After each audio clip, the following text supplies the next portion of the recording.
Livro para a defesa do espiritualismo. A propósito da introdução à metapsíquica humana, de Ernesto Bozano. Capítulo 15. Conclusão.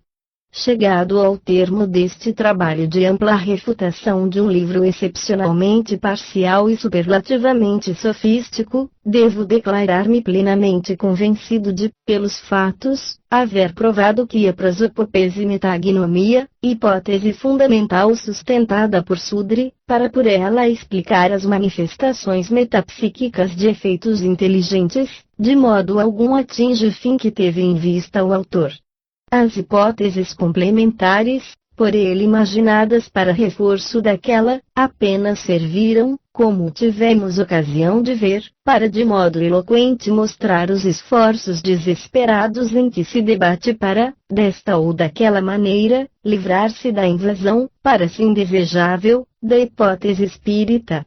Esses esforços levaram-no a formular as hipóteses complementares, que constituem concessões ao ponto de vista espírita, concessões para ele muito perigosas, por isso que o fazem transpor as fronteiras da morte, com um primeiro passo que, assim, dá no domínio espiritualista, admitindo justamente aquilo que constitui a base fundamental da tese espírita. E, de fato, a primeira hipótese complementar afirma a presença de um fantasma fluídico, ou duplo, que se separaria do corpo somático na crise da morte, para conservar uma vida independente da do seu criador, mas apto a se unir a um outro vivo, embora por breves dias. A segunda admite a existência de memórias que sobrevivem, mas que evidentemente não são do psicológico morto, nem, também, das personalidades vivas. A situação, que a si mesmo assim criou o nosso autor, torna-se insustentável e fadada a esboroar-se como um castelo de cartas ao primeiro embate da realidade, que se apresenta nos fatos a demolirem pelos alicerces o próprio edifício.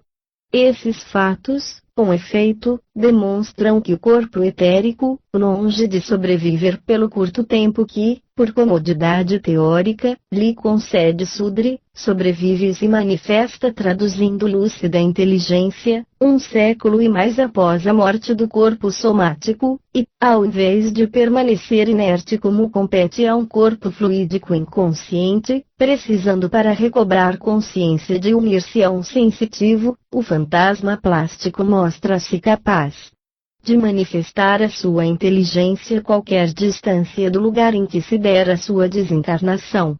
A segunda hipótese, relativa à sobrevivência das memórias integrais, mas impessoais e inconscientes, nas quais o médium vai captar os esclarecimentos necessários para embrulhar o próximo, é, por sua vez, contestada pelos fatos.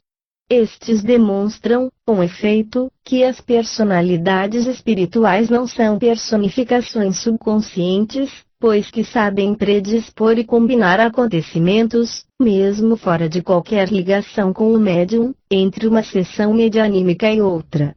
Daí se vê que o trabalho de Sudre, que apresentava manifestamente o grave inconveniente de não se propor a procurar a verdade através da verdade, antes a intenção clara de a todo transe procurar demolir a hipótese espírita, encontrou a sorte que merecia, desmantelando-se por completo ao primeiro contato com a eloquência demonstrativa dos fatos.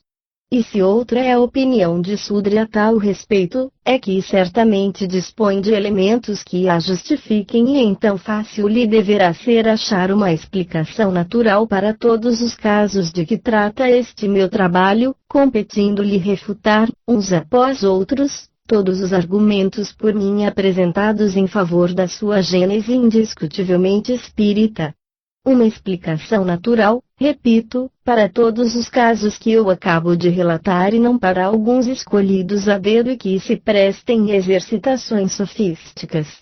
Reservo-me, aliás, o direito de sobrecarregar a sua tarefa, já de si pouco convidativa, oferecendo-lhe na ocasião oportuna algumas centenas de outros casos análogos, cuidadosamente ordenados, classificados e comentados em um volume, já em preparo. E aqui, depois de haver analisado a obra de Sudri, não me parece fora de propósito fazer algumas considerações sobre a mentalidade do autor, mentalidade que me parece merecer atentamente observada. O talento de Sudri é indiscutível, mas ele nasceu sofista. Passa e torna passar ao lado da verdade e não a percebe, mexe e remexe em volta dela e, com cuidado, a evita, se com ela esbarra, por acaso, afasta-a com asco. São esses os traços característicos que distinguem o sofista de nascença do sofista ocasional. Todos os homens de ciência, todos os pensadores têm no seu passivo sofismas e paralogismos, mas ocasionalmente e dentro de justa medida, é um acidente psicologicamente inevitável.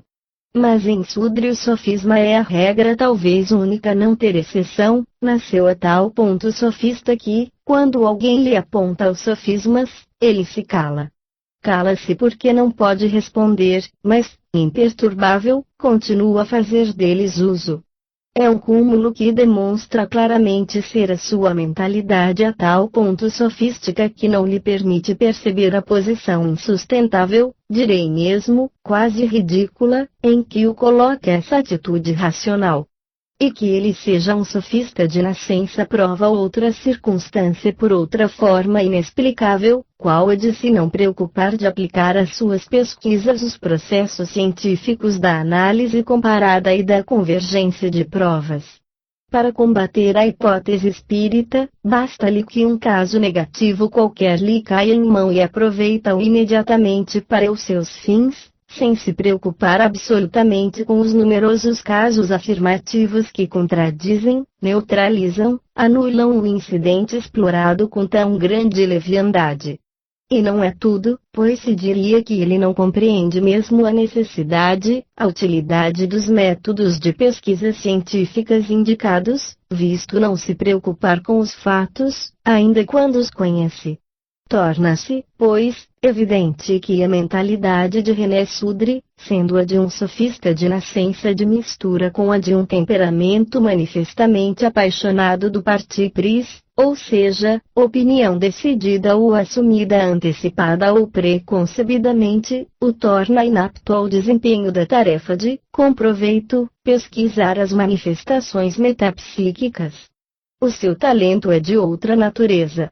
Poderia, quem sabe, colher louros imarcessíveis se se dedicasse ao jornalismo, à literatura, ao teatro, mas, no domínio da metapsíquica, ele não conseguirá mais do que entravar o trabalho alheio, desorientar a pesquisa e retardar o advento da verdade. Fim do livro Para a Defesa do Espiritualismo. A propósito da introdução à metapsíquica humana, de Ernesto Bozano. Caro amigo, se você gostou deste livro e tem oportunidade de adquiri-lo, faça-o, pois os direitos autorais são doados a instituições de caridade. Muita paz.